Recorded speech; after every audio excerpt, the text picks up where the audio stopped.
S'il vous plaît, monsieur. Monsieur, s'il vous plaît. Attendez 5 minutes, quand elle sera partie, tout le monde va partir. Par ici, s'il vous plaît. Ça va? Ouais.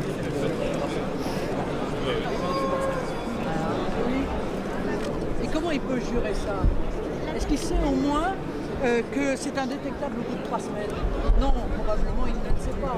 Donc là encore, il fait des promesses qui sont des mensonges, soit par méconnaissance, soit par duplicité. Mais il est évidemment dans l'incapacité de faire cette promesse, de la même manière que lorsqu'il promet des contrôles sur la viande importée, 99 000 tonnes prévues quand même, envisagées, du Brésil, il se moque du monde. Écoutez, il y a eu en 2017 un scandale de la viande avariée en provenance du Brésil. Vous ne savez ni vous ni moi, même pas quelle est l'étendue de ce scandale, combien de viande était contaminée et aucun contrôle n'a été effectué parce que le contrôle, il est confié aux autorités sanitaires brésiliennes qui sont notoirement connues pour être corrompues, disons les choses telles qu'elles sont. Voilà. Donc, c'est non seulement nos agriculteurs qui se retrouvent confrontés, encore une fois, à des productions qu'ils n'ont même pas le droit, eux, de produire. Mais de surcroît, ce sont les consommateurs qui sont réellement en danger. Il existe un vrai grand danger sanitaire à ces accords de libre-échange qui s'effectuent évidemment sans aucun contrôle. Madame Le Pen, juste sur votre rapport aux médias, vous avez entendu dénoncer la meute des médias sur Laurent Wauquiez. Est-ce que vous estimez que J'ai surtout dénoncé Mélenchon, qui s'aperçoit aujourd'hui qu'il peut être aussi victime de campagnes médiatiques extrêmement violentes. Ça m'a amusé, je veux dire pourquoi. Parce que pendant la campagne présidentielle, il a été l'accompagnateur de ces campagnes contre ses concurrents. Souvenez-vous, il n'y avait pas un déplacement d'un concurrent de M. Mélenchon qui n'était pas accompagné du concert de casseroles des gauchos de service. Bon, aujourd'hui, c'est lui qui en tape. Oui, c'est vrai que ça me fait sourire. Voilà. Lèche, lâche, lynche. Profite bien de cette période. Bonjour. Et la bibliothèque. Allez. Ah, très bien, gère. Le problème, là, c'est les aides de la PAC qui vont baisser, quoi. Oui. Oui, ça c'est catastrophique. Enfin, je veux dire, La mort de l'agriculteur. au moment où l'agriculture, c'est-à-dire que ça, plus le Mercosur, plus le CETA, c'est sûr qu'à un moment donné, c'est quand même difficile de s'en sortir.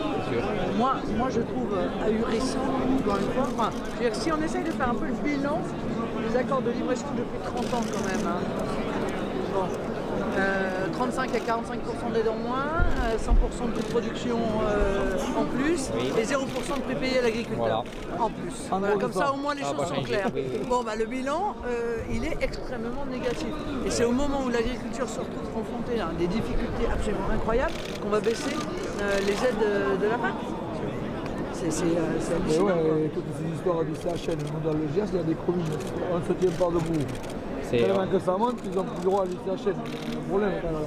Non mais encore une fois, là on est en pleine absurdité bruxelloise. Voilà. Alors on applique les mêmes critères à tout le monde. Donc on ne peut pas avoir plus de 10% d'ICHN. Sauf que nous, on a quand même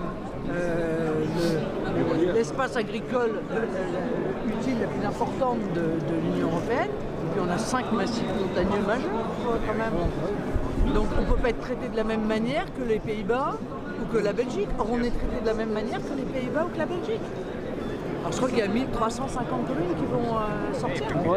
L'Estive, s'il y a plus de bétail, ne sera plus revenu. Donc ce sont des communes qui sont perdues, ce sont des exploitations qui vont fermer boutique. Je veux dire, il y a déjà, encore une fois, 2000 exploitations viande qui disparaissent par an. Des centaines de milliers, vous le savez bien, enfin des milliers en tout cas, qui ne sont pas reprises à l'arrivée à la retraite. Pas de suite, derrière. Voilà quoi, donc on cherche, ils ne peuvent plus dire aujourd'hui, non, on est là pour préserver, pour défendre l'agriculture. Il faut arrêter ce discours-là, je veux dire, il faut regarder précisément la situation. Je vous dis, moi je suis malheureuse d'avoir eu raison, parce que j'en ai fait 10 ans de l'agriculture. Je vais vous dire, vous savez, attention, voilà ce qui va se passer en me disant, mais non. des gens qui voulaient être optimistes, et je peux les comprendre, sauf qu'il faut quand même regarder la réalité en face, et là il faut mener un combat qui est un combat de survie de l'agriculture.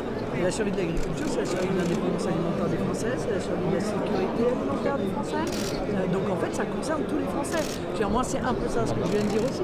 C'est que je ne suis pas là exclusivement, si vous voulez, pour venir dire aux agriculteurs on va se battre avec vous. Moi, je suis là pour dire il faut que tous les Français viennent se battre avec les agriculteurs.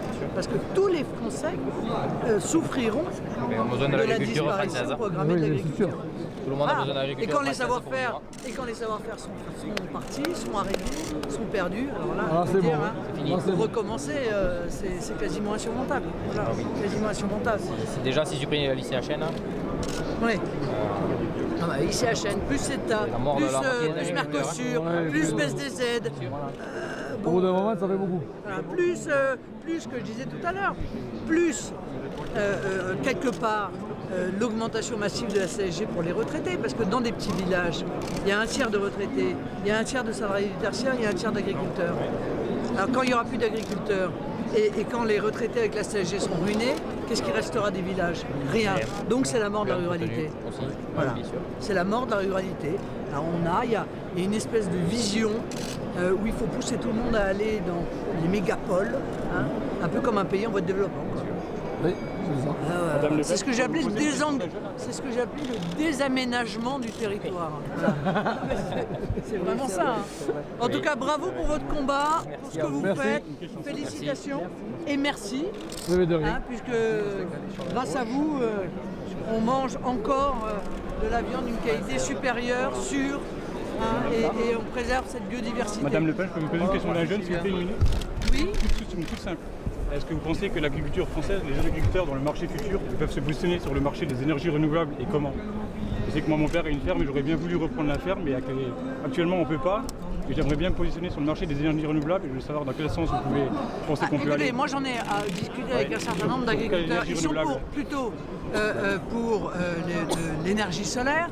Et c'est vrai que le gouvernement pourrait aider les agriculteurs sur le solaire. Honnêtement, sur l'éolien, moi j'y suis radicalement opposé. L'éolien pas. Beaucoup d'éleveurs me disent qu'il y a une influence sur les bêtes, sur la santé des bêtes.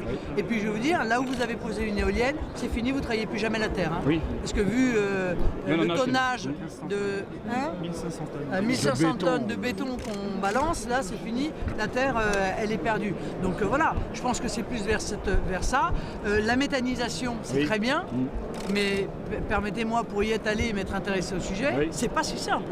Non, c'est pas simple. C'est quasiment un salarié à plein temps. Oui. Quasiment, hein. Parce que les gens ont l'impression qu'il suffit de jeter du fumier dans une cuve et que ça fait... Non, ce sont des... C'est une ration à gérer, sinon il peut y avoir une acidose. Ce sont des investissements lourds. Et c'est vraiment un vrai travail à plein temps de contrôle qui est demandé à l'agriculteur. En plus, je veux dire, des 75 heures par semaine qu'il fait.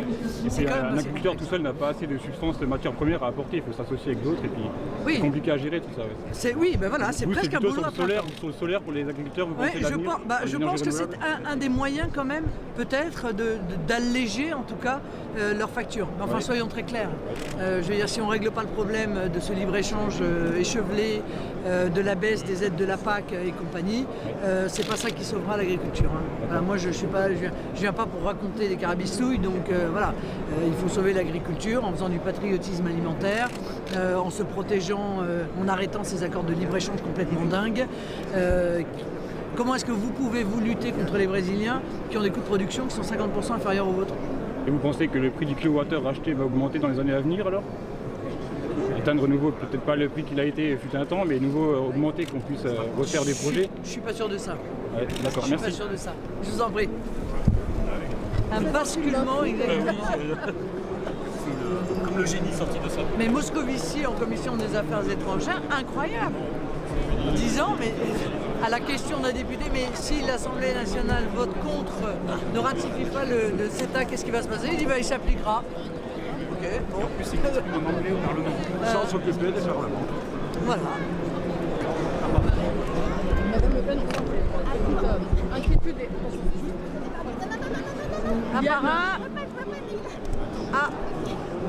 Alors attendez, on va essayer de rassembler la caméraman et la journaliste. C'est quand même plus facile. Voilà. Ok, merci.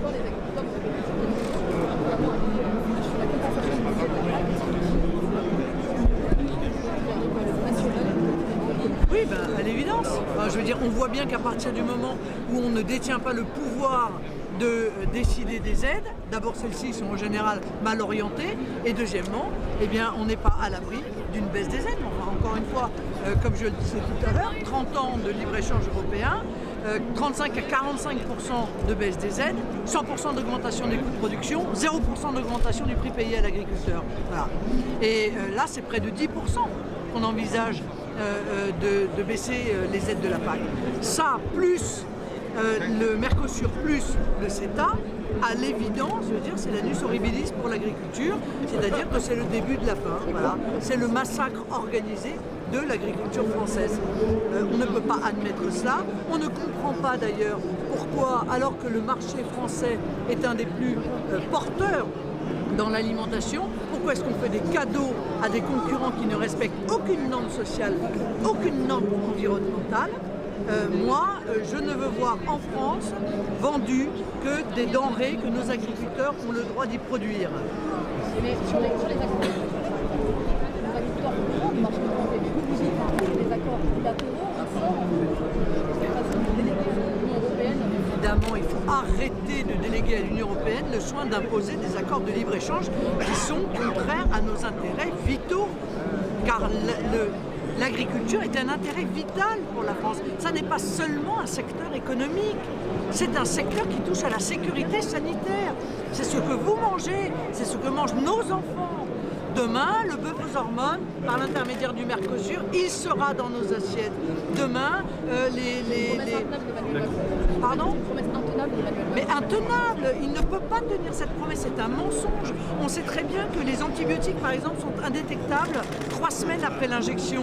Vous imaginez bien la simplicité pour contourner un contrôle, si tant est qu'il y a un contrôle.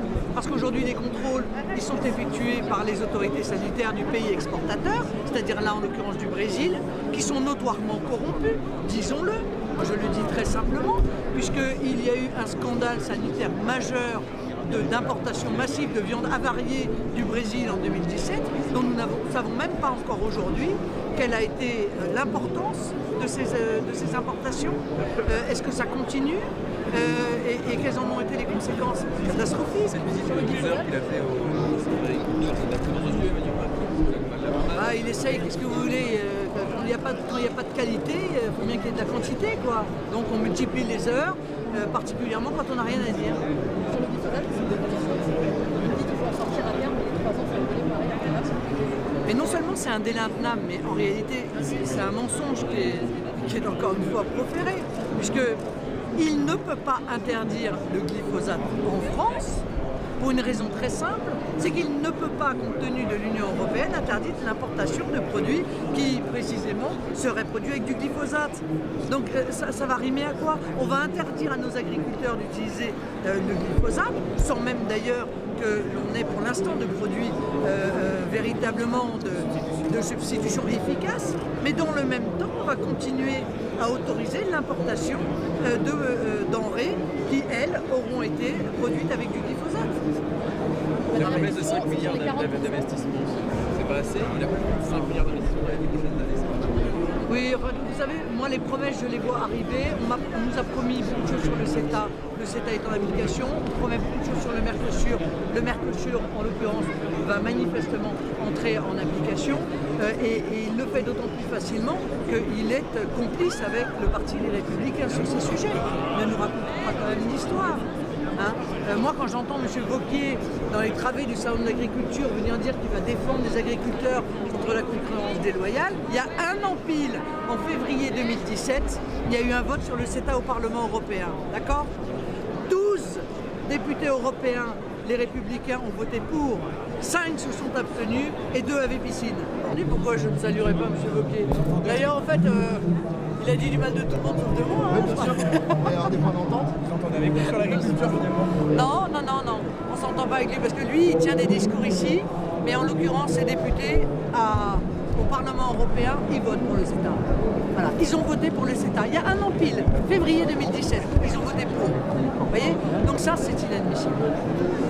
Moi, c'est inadmissible. Moi, je respecte toutes les positions politiques, mais objectivement, venir ici dans les travées du salon, expliquer qu'on est contre les accords de libre-échange, quand parallèlement, on les fait voter par ces députés au Parlement européen, je trouve que c'est un comportement duplice. C'est bullshit.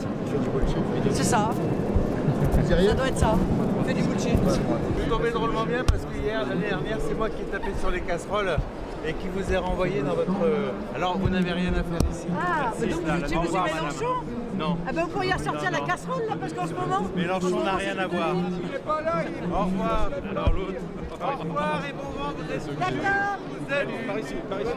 Oui, le problème d'Emmanuel Macron, c'est qu'il ouvre toute une série de portes, mais tout ça, ça reste de la communication, purement et simplement.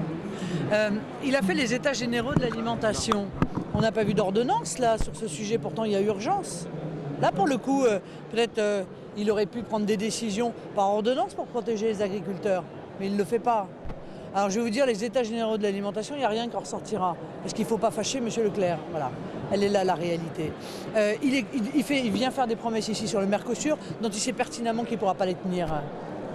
Donc voilà, mais enfin, après tout, il est dans la droite ligne de tous les présidents de la République qui se sont succédés depuis des années et qui arpentaient les travées de ce salon en expliquant qu'ils étaient les protecteurs et les défenseurs des agriculteurs français, alors même que dans leur dos, ils étaient en train de signer leur arrêt de mort. Vous comprenez justement cette inquiétude des agriculteurs sur le CETA, monsieur? Mais évidemment, mais enfin écoutez, comment peut-on ne pas être inquiet? Mais tous les Français devraient être inquiets. Parce qu'il ne s'agit pas, encore une fois, que des agriculteurs. Il s'agit de notre santé, il s'agit de notre sécurité sanitaire, il s'agit de ce qu'il va y avoir demain dans nos assiettes. Et de la viande aux hormones, aux antibiotiques, nourrie aux farines animales, quand elle n'est pas avariée comme celle que nous a envoyée le Brésil l'année dernière. Vous voyez? Donc c'est de cela dont il s'agit. Donc tous les Français devraient s'intéresser à ces problématiques et pas seulement, encore une fois, les agriculteurs. Et quel message vous envoyez aux agriculteurs? Message de soutien? Je leur dis qu'on sera à côté d'eux et qu'on les défendra en toutes circonstances contre des maux dont nous avons été, il faut bien le dire, les seuls à les prévenir. Les seuls. Que ce soit les baisses de la PAC, que ce soit les accords de libre-échange, on voit bien que cette accumulation, encore une fois, suscite fait du plan social massif de l'agriculture un véritable massacre. Jeunes comme ça. On est des filles d'agriculteurs et voilà, on veut reprendre nos exploitations. Ah bah bravo. On est motivés. Vous êtes Venez, avancez, on est juste à côté là. Donc là voilà, il y a encore d'autres membres de notre équipe. Ah, dis donc, vous êtes dans l'équipe de rugby aussi? Oui, c'est ça. Bonjour. Héroïne. Héroïne.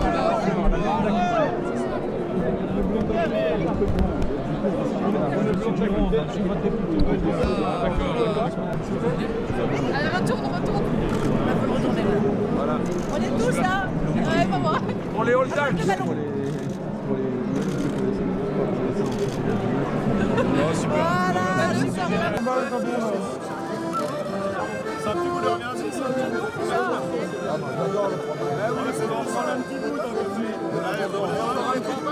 Les trois vallées, ah,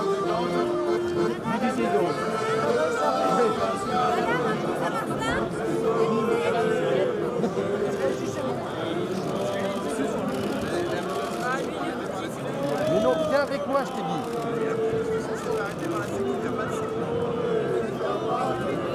Pourquoi? Mais il faut qu'elle revienne. Elle est où? Est-ce que vous voulez goûter du miel de l'exploitation?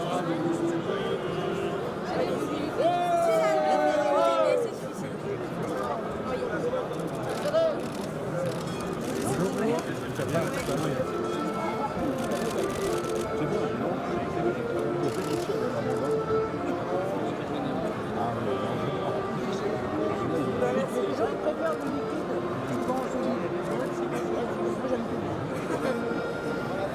Merci beaucoup. Bonne journée.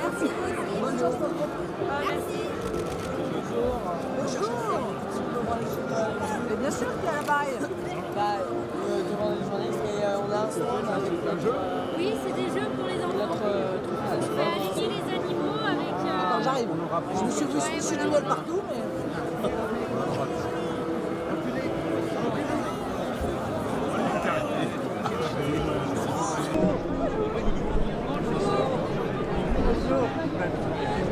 Bonjour. Vas-y, on va là. Bonjour. Vous inviter à déguster. Oh là là. Bonjour. Des produits de Bourgogne, essentiellement hivernés. Vous avez Lâchez la vache de chèvre. Oui, oui. Bon appétit. Ah, vous êtes super. On a des produits dont les associations qui s'appellent sur la marque. Ils sont mis en commun pour essayer de valoriser leurs produits au mieux et de passer par la filière. C'est une association qui est en place depuis 2 ans et qui prend de l'ampleur de ce Je suis venu leur dire que je suis malheureuse d'avoir eu raison. Parce que la réalité, c'est qu'entre les baisses de la PAC, entre le CETA et le Mercosur, le grand plan social massif de l'agriculture finit sur un massacre. Voilà. Et que l'intégralité des promesses qui sont faites sont des mensonges, notamment sur les protections qu'on mettrait en œuvre pour éviter que des viandes qui soient importées en France ne respectent pas les normes sanitaires. Tout ça, comme dirait M. Wauquiez, c'est du bullshit. Voilà. Macron dit qu'il faut que le système s'adapte. Paysan tel qu'il est. Écoutez, Laurent Wauquiez, il vient dire ici le contraire de ce que ses députés votent au Parlement européen. Voilà. Il y a 1 an exactement, en février 2017, il y a eu un vote sur le CETA au Parlement européen. 12 députés LR ont voté pour, 5 se sont abstenus, 2 avaient piscine. D'accord? Donc ils sont les soutiens des accords de libre-échange. De la même manière que demain, ils seront les soutiens de la baisse de la PAC. Ils ont eu des ministres de l'agriculture, me semble-t-il, ces responsables de droite. Et en réalité, on s'aperçoit qu'ils ont contribué aux 30 dernières années, 30 années de libre-échange européen, 35 à 45% de baisse des aides, 100% d'augmentation des coûts de production, 0% d'augmentation des prix payés aux agriculteurs. C'est ça leur bilan. Vous avez le sentiment que tout le monde a sur les agriculteurs. Et lorsqu'ils continuent à voter le CETA, à soutenir le Mercosur, à voter des accords de libre-échange avec l'Australie ou la Nouvelle-Zélande, qui sont des géants de l'élevage, ils savent pertinemment que la conséquence directe, ça va être la disparition de nos productions, puisque ces productions-là qui vont être importées sont produites à 50% du coût de production. Mais de surcroît, et ça moi c'est aussi mon rôle de le dire, ils sont conscients qu'il en va de la sécurité des Français. Il en va de la sécurité alimentaire des Français. Et ça, ils essayent de le planquer, c'est pas correct. Bien sûr, bah venez avec moi, non? Oh, je peux bien, c'est plus sympa. Tu prends quelqu'un? Voilà. Bonjour. Moi toute seule, c'est moins drôle quand même.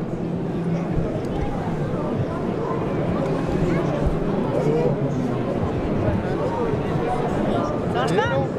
Ah, attendez, excusez-moi. C'est arrivé, je crois. Alors.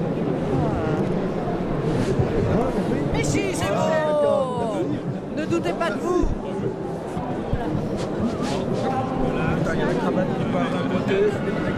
C'est pour mon copain Roger. D'accord. Roger Noir.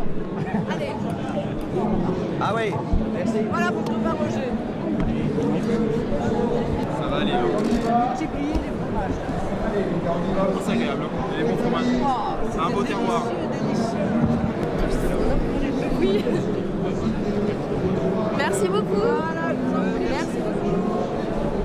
Vous ne venez pas au salon de l'agriculture comme un membre de l'opposition, Madame Le Pen? Pourquoi est-ce que vous ne voulez pas parler du Front National? Ah non, mais je ne dis pas que je ne veux pas parler du Front National, mais vous me posez des questions qui n'ont rien à voir avec la politique agricole. Moi, je suis en opposition totale avec la politique menée par les gouvernements successifs, y compris celui de M. Macron. Si vous voulez qu'on en parle, on en parle. Justement, quel conseil vous pourriez lui donner au président de la République? Rompre avec le libre-échange, sortir des dictats de l'Union européenne, défendre les Français et la France, parce que c'est pour ça qu'il a été élu, se posait toujours la question, est-ce que c'est bon pour la France? Est-ce que c'est bon pour les Français avant de prendre une décision? Est-ce que c'est bon pour mes amis banquiers? Ou est-ce que c'est bon pour les multinationales? Ou est-ce que c'est bon pour la grande distribution? Ça changera radicalement la manière dont ils voient les choses, vous verrez.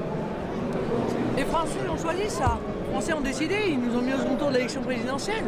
Ils ont décidé au second tour qui serait la principale opposition et qui arrive au pouvoir. Emmanuel Macron a été élu, nous sommes la principale opposition, mais nous le sommes également parce qu'en fait, on est la principale alternative et même la seule alternative. C'est pas le tout d'être l'opposition. Il ne s'agit pas exclusivement d'agiter des paquets de nouilles dans une assemblée ou de crier plus fort que les autres. Il s'agit de savoir si on est totalement en opposition avec la vision qui est portée. Nous sommes radicalement en opposition avec la vision qui est portée par Emmanuel Macron. C'est une vision ultralibérale, c'est une vision d'ouverture totale des frontières, c'est une vision où être français n'apporte pas un avantage particulier par rapport à ne pas l'être. C'est une vision de privatisation et de disparition des services publics. C'est une vision d'abandon de la ruralité et de désaménagement du territoire. Et sur l'intégralité des sujets, il faut bien dire que nous sommes en désaccord total avec ce que fait Emmanuel Macron. Donc nous présentons une véritable alternative à la politique qu'il est en train de mettre en œuvre en ce moment. Donc dans le cadre de ce congrès, on révélera le résultat du questionnaire qui ont été envoyés à l'intégralité des adhérents. Il y aura un renouvellement des instances parce que c'est le processus démocratique qui a lieu au sein du Front National. Et effectivement, j'ai marqué ce congrès du saut de la refondation que j'ai en réalité démarré il y a 7 ans maintenant. Bonjour, bonjour. Bonjour. Sur ma question, M. Gothal, est-ce que c'est une bonne nouvelle par rapport à ce que le fait qu'ils ne viennent pas? De toute façon, ils ne pouvaient pas venir, donc oui, c'est une bonne nouvelle. Je pense qu'on n'a pas besoin d'avoir des interventions qui soient des perturbations d'un processus qui est important, un processus qui est historique et qui tient à cœur des adhérents du Front National. Ils attendent ce moment et donc on doit pouvoir leur offrir en toute sérénité. Le nouveau nom sera présenté au congrès, aux adhérents. Le nouveau nom ne sera pas voté au congrès, mais je le présenterai. Une dernière question sur Marie-Maréchal Le Pen, vous avez égalité récemment. Est-ce que ça veut dire que vous considérez qu'elle peut faire une bonne rivale? Une rivale de qui? D'Emmanuel Macron. Écoutez, pour l'instant, Marion a quitté la vie politique. Si elle veut revenir, elle revient quand elle veut. Mais elle n'en a pas exprimé pour l'instant le désir. Voilà, je ne peux pas vous en dire beaucoup plus. Demain d'ailleurs, c'est le moment où on va poser les armes. Mais enfin, la bataille nous fait commencer. D'abandonner, ça je peux vous dire. Parce que... Madame Le Pen, TAFTA, CETA, un protectionnisme à l'américaine est-il indispensable pour les agriculteurs français? Oui, enfin, on n'est pas obligé d'aller chercher le modèle américain. Un patriotisme économique est évidemment essentiel. Comme je le disais tout à l'heure, 30 ans de libre-échange européen, 35 à 45% de baisse des aides, 100% d'augmentation des coûts de production, 0% d'augmentation du prix payé à l'agriculteur. Voilà. Bon, ça, c'est le genre de choses qui démontrent que tout à fait évidemment, il faut mettre en place un patriotisme économique et arrêter de faire entrer sur nos marchés des concurrents qui ne respectent ni les mêmes normes sanitaires ni les mêmes normes sociales. Alors justement, Emmanuel Macron a déclaré ici même qu'il était hors de question que des produits qui ne respectent pas les normes françaises ou européennes. Non, c'est un mensonge. Oui, alors, est-ce qu'il profère ce mensonge par ignorance ou est-ce qu'il profère ce mensonge de manière cynique? Je n'en sais rien. Je ne sonde pas son cœur et ses reins, mais il n'en demeure pas moins que c'est un mensonge. Pour une raison très simple, c'est qu'en 2017, il y a des tonnes de viande avariée qui ont déboulé sur le territoire français sans aucun contrôle. Hein, et même aujourd'hui, au moment où on se parle, on ne sait même pas quelle a été l'étendue de ce drame. Voilà. Et où elles ont été distribuées et combien de tonnage il s'agissait et qu'est-ce qui avait été à l'origine de cette catastrophe sanitaire. Donc évidemment que non. Il vient dire qu'il n'y aura pas d'antibiotiques. Manifestement, il ne sait pas que 3 semaines après une injection d'antibiotiques, on est incapable de déterminer s'il y a eu un élevage aux antibiotiques. Bon, enfin, c'est toute une série de choses comme ça, donc je n'ai absolument aucune confiance dans ce type de déclaration. Et d'ailleurs, il n'y a pas un agriculteur qui croit à ça, honnêtement. les agriculteurs ont le moral extrêmement bas. Nous les avons vus cette année, tous les ans. Beaucoup nous parlent de la fin de l'agriculture française. Peut-être un mot un peu fort, mais il va y avoir encore beaucoup de destruction, d'emplois, de suicides. Il y a énormément de suicides, on n'en parle pas dans la ruralité française. Non, je crois que c'est pas si fort que ça. Ils ont raison, je pense. Encore une fois, ils vivent avec moins de 350 € mensuels. On perd 2000 exploitations par an, 300 faillites l'année dernière, un agriculteur par jour qui se suicide depuis 5 ans, hein, des milliers d'exploitations qui ne sont pas reprises parce qu'au moment où les agriculteurs partent à la retraite, moi je veux dire avec un bilan comme ça, moi je comprends tout à fait qu'ils aient le sentiment que la disparition de l'agriculture est programmée. Et c'est le moment qu'on choisit pour baisser les aides de la PAC. Hein, après avoir raconté partout que c'était la méchante Marine Le Pen qui voulait baisser les aides. Hein. Je vous rappelle quand même, ils baissent les aides de la PAC et ils ouvrent un accord de libre-échange avec le Mercosur qui est un géant, je veux dire. Qui décide aujourd'hui? Emmanuel Macron ou l'Europe? Non, c'est l'Union européenne. Enfin, quand on est président de la République française, si tant est qu'on ait envie d'être président de la République française vraiment, on défend l'intérêt de la France et des Français et on s'oppose à l'Union européenne. Or, ça n'est manifestement pas le choix qu'il fait. Le président français a les moyens de s'opposer avec tous les traités qui ont été signés depuis 50 ans? En tout cas, normalement, le peuple français lui en donne les moyens, non? Il me semble. Et si vous êtes à l'Élysée? Parce que si c'est plus le cas, il n'y a plus qu'à tirer l'échelle. Et si vous êtes à l'Élysée en 2022, vous aurez les moyens et la volonté de évidemment tous ces traités? Mais évidemment, il suffit de dire non. Il y a d'autres nations, d'ailleurs, y compris au sein de l'Union européenne qui, par le passé, ont défendu leurs intérêts, et plutôt pas mal. Sauf que nous, si vous voulez, on arrive systématiquement pour négocier à plat ventre. Alors on n'est pas très crédible, vous comprenez? Donc à partir du moment où on arrive pour négocier à plat ventre, l'Union européenne nous marche dessus, voilà, c'est aussi simple que ça. Hein. Qu'est-ce que vous avez à leur apporter aux agriculteurs? J'ai à leur apporter de l'espoir. L'espoir d'une autre politique, d'un changement radical de politique, et peut-être même d'ailleurs de la prochaine élection européenne, car après tout, les majorités qui existent au sein du Parlement européen, c'est pas une fatalité, c'est pas jusqu'à la fin du monde. Ces majorités, elles peuvent changer quand on voit ceux qui partagent nos idées, qui ne cessent de monter électoralement en Autriche, en Italie, en Suède, au Danemark, etc. Donc je leur dis, ne désespérez pas, tenez bon, je sais que c'est dur, mais tenez bon, parce que demain, à nouveau, ce sera le renouveau de l'agriculture française, le réveil de l'agriculture française.